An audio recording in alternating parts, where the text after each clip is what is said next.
నేను చాలాసార్లు వచ్చాను. పవన్ కళ్యాణ్ గారి ఇక్కడ పెరిగారు, ఇక్కడే చదువుకున్నారు. ఈ సెంటర్ లో మొత్తం నెల్లూరు గల్లీ తిరిగిన వ్యక్తి పవన్ కళ్యాణ్ గారు. మిమ్మల్ని చూస్తే కానీ పాత రోజులు గుర్తొచ్చాయి.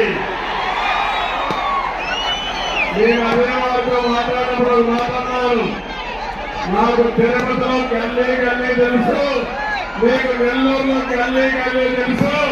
అది ప్రత్యేకత ఇప్పుడే చెప్పారు. అందులో మేము ఉత్సాహం చూస్తామంటే సింహాపురి తిరగబడి